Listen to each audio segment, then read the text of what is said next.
ထိုင်းနိုင်ငံရှိဘက်တရက်ခရိုင်ကနေတောင်ဘက်နာရာသီဝက်ခရိုင်အထိကမ်းရိုးတန်းရှည်မိုင်ပေါင်း1140ကျော်ရှည်လျားတဲ့ဒီထိုင်းပင်လယ်ကွေ့ကြီးဟာထိုင်းနိုင်ငံရဲ့စီးပွားရေးကိုအဓိကကြောထောက်နောက်ခံပေးထားတဲ့ဆိုရင်မမှားပါဘူးဒီထိုင်းပင်လယ်ကွေ့ကြီးအပေါ်မှာအမိပြုပြီးလုပ်ကိုင်နေကြတဲ့စီးပွားရေးလုပ်ငန်းတွေထဲမှာရာဘာစိုက်ပျိုးရေးလုပ်ငန်းဟိုတယ်နဲ့ခီးသွားလာရေးလုပ်ငန်းတွေအပြင်ပင်လယ်ကမ်းနီးကမ်းဝေးငါးဖမ်းလုပ်ငန်းတွေလည်းပါပါတယ်ထိုင်းနိုင်ငံရေလုပ်ငန်းဌာနရဲ့စီးရင်စရာတွေအရထိုင်းနိုင်ငံတောင်ပိုင်းကရေပိုင်နက်ထဲမှာငါးဖမ်းလုပ်ငန်းလုပ်ကိုင်နေကြတဲ့ငါးဖမ်းဆက်လီစုစုပေါင်း4000ကျော်ရှိတယ်လို့သိရပါတယ်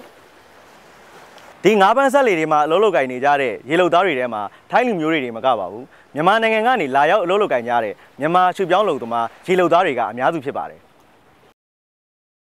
ထိုင်းနိုင်ငံစီးရင်စရာများအရထိုင်းနိုင်ငံနောက်ဘက်ကမ်းရိုးတန်းဒေသကခရိုင်ကြီး6ခုဖြစ်တဲ့ရနောင်းဖန်ကဖူးခတ်ကရဘီတရန်နဲ့စာတုံခရိုင်တွေကငါးဖမ်းလုပ်ငန်းတွေမှာတရားဝင်မှတ်ပုံတင်ပြီးအလုပ်လုပ်ကိုင်နေကြတဲ့မြန်မာရွှေပြောင်းလုပ်သမားရေလုပ်သားစုစုပေါင်း9600ကျော်ရှိတယ်လို့သိရပါတယ်ဒီမြန်မာရေလုပ်သားတွေရဲ့လုပ်အားဟာထိုင်းနိုင်ငံရဲ့အဓိကစီးပွားရေးလုပ်ငန်းတွေကတစ်ခုဖြစ်တဲ့ရေလုပ်ငန်းကိုများစွာအထောက်အကူဖြစ်တယ်လို့ပြောလို့ရပါတယ်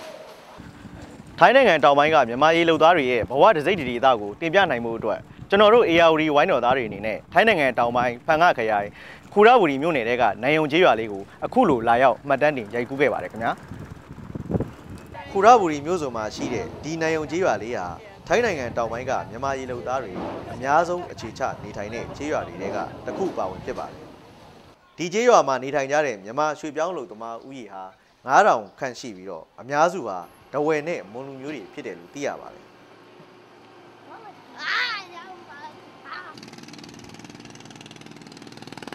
ခုဆိုရင်ပူရဝူဒီရွာသားတွေပင်လယ်ပြင်ကိုငါးဖမ်းထွက်ဖို့ပြင်ဆင်နေကြပါပြီပိုက်ချုပ်သူကချုပ်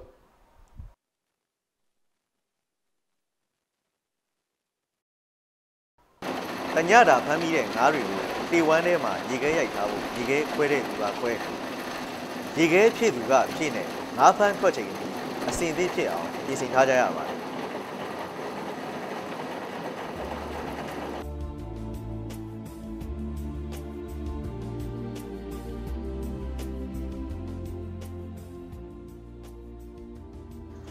ညနေ3နာရီ4နာရီချိန်လောက်မှာတော့တရွာလုံးမှာရှိတဲ့ငါးဖမ်းလှေတွေအားလုံးရွာတဲကနေပင်လယ်ပြင်စီကိုအခုလိုအသီးသီးထွက်ခွာသွားကြပါပြီ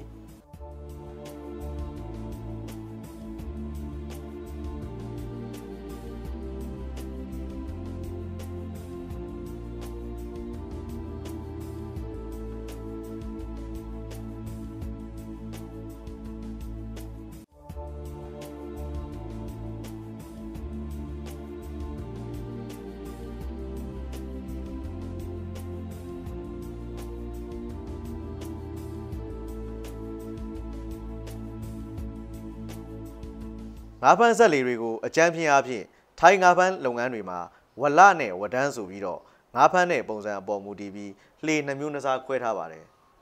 အခုလိုလှေအနောက်ဘက်ကနေပြီးတော့ပိုက်ကိုပင်လယ်ကျမ်းပြင်အထိချပြီးလှေသွားရာတစ်လျှောက်ငါးတွေကိုတရွတ်တိုက်ဆွဲပြီးဖမ်းတဲ့လှေကိုတော့ထိုင်းအခေါ်အဝေါ်ဝလလို့ခေါ်ပါတယ်ပိုက်ဆွဲလှေလို့အဓိပ္ပာယ်ရပါတယ်ဝလလှေတစ်စင်းပင်လယ်ထဲမှာပိုက်ချထားပြီးဆိုတာနဲ့4နာရီတစ်ကြိမ်လှေပေါ်ကိုပိုက်ပြန်တင်ပြီးပိုက်မှာမိနေတဲ့ငါးတွေကိုဖြုတ်ယူပါတယ်ဒီလိုနဲ့ပဲတညာလုံး4နာရီတစ်ချိန်မရက်မနာပိုက်အတင်ချလုပ်ရပါတယ်ဝလလေတစည်းဟာကန်းဆက်ကနေပင်လယ်ပြင်ကို9မိုင်ကနေ10မိုင်ဝန်းကျင်အထိပဲသွားပြီးငါးဖမ်းပါတယ်လှေတစ်ခေါက်ထွက်ရင်10ရက်ကနေ13ရက်အထိကြာတတ်ပါတယ်အခုလိုပင်လယ်ကျမ်းမြေအောက်အထိပိုက်ကိုစဝိုင်းပုံတရံချပြီးအောက်ခြေကနေရှိသမျှငါးတွေကိုစုပြီးဖမ်းတဲ့လှေကိုတော့ထိုင်းခေါ်ဝဒန်းလေလို့ခေါ်ပါတယ်အဓိပ္ပာယ်ကတော့ပိုက်အမဲရောင်အကွက်စိတ်ကိုသုံးတဲ့အတွက်ပိုက်မဲလေလို့ခေါ်တာပါဝဒန်းလေတစ်စင်းကိုပိုက်ချပြီးဆိုတာနဲ့2နာရီ3နာရီလောက်ကြာရင်တခါပိုက်ကိုလှေပေါ်ကိုပြန်တင်ပြီးငါးတွေကိုဖြုတ်ယူပါတယ်ငါးရတာအနည်းများကတော့ရာသီဥတုအခြေအနေနဲ့အခြားသောအခြေအနေတွေပေါ်မူတည်ပြီးတော့အများဆုံးကီလို3000ကနေတခါတလေကီလို100 200လောက်ပဲရတဲ့နေ့တွေလည်းရှိပါတယ်တခါတလေမှာတော့ငါးလုံးဝမရတဲ့ရက်တွေလည်းရှိတတ်ပါတယ်ငါးဖမ်းဆက်လီတစ်စင်းမှာပဲ့ကင်တဲ့အလုပ်ကိုထိုင်းလူမျိုးတွေကလုပ်ပြီးတော့လှေပေါ်မှာပါလာတဲ့လှေသားတွေကိုအုပ်ချုပ်ရတဲ့အလုပ်လုပ်ငန်းပိုင်းဆိုင်ရာစီမံကွပ်ကဲရတဲ့အလုပ်တွေကိုဒေသအခေါ်ပေါ်ရေရှူးလို့ခေါ်တဲ့သူကတာဝန်ယူရပါတယ်ငါးဖမ်းဆက်လီတစ်စင်းမှာအနည်းဆုံးရေရှူး1ယောက်ပါပြီးတော့ပုံမှန်အားဖြင့်လှေပေါ်မှာပါလာတဲ့လှေသား9ယောက်ကနေအယောက်30ကိုအုပ်ချုပ်ရပါတယ် လှေသားအယောက်50ပါတဲ့လှေတွေမှာဆိုရင်တော့ရေရှုလက်ထောက်တစ်ယောက်ဒါမှမဟုတ်2ယောက်ထားရပါတယ်ရေရှုရဲ့အလုပ်ကိုများသောအားဖြင့်မြန်မာလူမျိုးတွေတဲကငါးဖမ်းလုပ်ငန်းမှာကျွမ်းကျင်ပြီးလှုပ်သက်ရင်းတဲ့သူတွေကိုခံထားတာဖြစ်ပါတယ်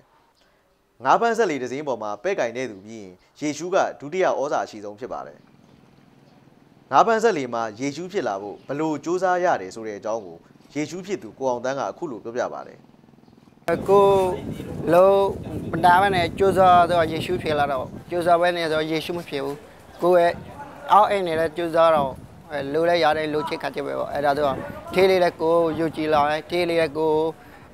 ထေးလေးလည်းကိုအဲ့ဒီတော့ယုံလာတယ်ထေးလေးအောက်ကိုရောက်လာပေါ့အဲ့တော့ကိုကနေထေးရနေပြီတော့နေပေးတာပေါ့ထေးနေပြီလဲရှိထေးနေပြီမနဲ့ကိုရဲ့ငွေချင်းတော်နေပြီတယောက်နဲ့တယောက်တန်ပေးတာလည်းရှိတယ်သူငွေချင်းရှိပေါ့အဲ့ဒီလိုလည်းရှိတယ်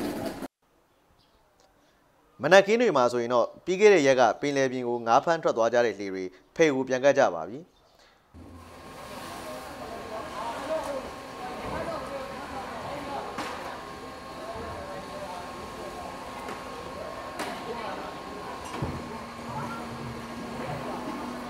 ဖဲဆိုတာကတော့ငါးတင်ချလုပ်တဲ့နေရာကိုခေါ်တာပါအခုလိုလေကက်ပြီဆိုတာနဲ့ပင်လယ်တွေကဖမ်းမိခဲ့သမျှပါလာသမျှငါးတွေကိုလှေပေါ်ကနေဖဲတွေမှာတင်ချလုပ်ကြရပါတယ်ဖဲမှာအသေးဆောင်နေတဲ့သူတွေရဲ့လုပ်ကတော့လှေပေါ်ကနေချလိုက်တဲ့ငါးတွေကိုအကြီးအသေးအမျိုးအစားခွဲခြင်း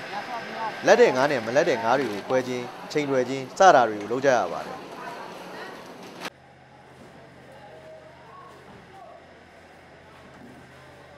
ချိန်တွယ်ပြီးတဲ့ငါးတွေကိုတော့ငါးဝယ်တိုင်းတွေကတဆင့်ထိုင်းနိုင်ငံရဲရဲကနေလာရောက်ဝယ်ယူကြတဲ့ကုန်သည်တွေကိုရောင်းချဖို့အခုလိုပြင်ဆင်ကြရပါတယ်။ခူရဝူရီကျေးရွာမှာအခုလိုငါးဝယ်တိုင်းစုစုပေါင်း10ခုရှိတယ်သိရပါတယ်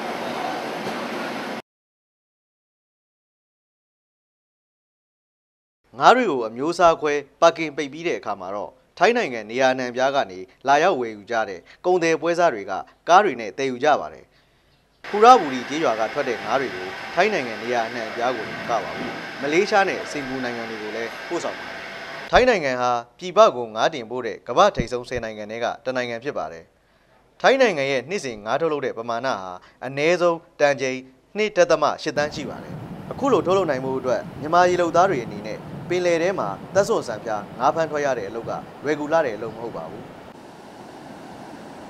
ပင်လယ်ထဲမှာငါးဖမ်းရင်မှုန်တိုင်းနဲ့အကြိမ်ကြိမ်ကြုံတွေ့ခဲ့ရဘူးတဲ့ကိုအောင်တန်းကပဲအခုလိုပြောပြပါတယ်ကျွန်တော်ပင်လယ်ပြင်မှာလှုပ်ရှားတာအန်ဒီလည်းများတယ်ဒါအန်ဒီနဲ့ဆောင်ရလှုပ်ရှားနေရတော့ပါသူများကိုလေးလှုပ်ရှားတော့ဘယ်လိုလုပ်မလဲဗျာအန်ဒီဆိုတဲ့လှုပ်ရှားနေရတော့ပင်လယ်ပြင်မှာဒါတော့လဲပြီးတော့အလည်းပြန်ခါလေတယ်လေဆိုရေထဲပြုတ်ချပြီးသီတွေအများကြီးရှိရပါအဲဒီလိုလိုက်ကြည့်တာလှိုင်းလူမသိပဲနဲ့ဖက်ဒီကျွန်တော်ဥမလုံနေရနေရဒီဘယ်နှောင်းဝင်လာဆိုထမင်းစချင်သားမိုက်အေးသာလဲတာချင်တာမိုက်အဲဒီလိုဆိုရင်ရေထဲလှိုင်းနဲ့ဘောချလိုက်တာကြာသွားတာပဲလက်ချက်လို့လည်းမတင်ရပါဘူးလက်ကြီးနေဆိုတော့ဘယ်နှလက်ချက်လဲအဲဒီလိုသိဆုံးလို့လည်းအများကြီးရှိတာပဲပင်လယ်ထဲမှာငါးဖမ်းရတဲ့အလုပ်ဟာအသက်အန္တရာယ်များလာတယ်ဆိုပေမဲ့လှေကိုအိမ်လို့အန္တရာယ်ကိုမတုံလို့ပဲပင်လယ်ပြင်ထဲမှာစွန့်စွန့်စားစားလောက်ကင်နေကြရတဲ့မြန်မာရွှေပြောင်းအလုပ်သမားရေလုပ်သားတွေအဖို့တော့မြန်မာပြည်ကမိသားစုဝမ်းဝစေဖို့ရေးသူတို့တွေရဲ့ဘဝကိုထိုင်းနိုင်ငံထဲကငါးဖမ်းလုပ်ငန်းတွေမှာမြုပ်နှံပြီးအခုလိုလာရောက်အလုပ်လုပ်ကိုင်နေကြရကြောင်းစီစဉ်တင်ဆက်လိုက်ရပါတယ်ခင်ဗျာ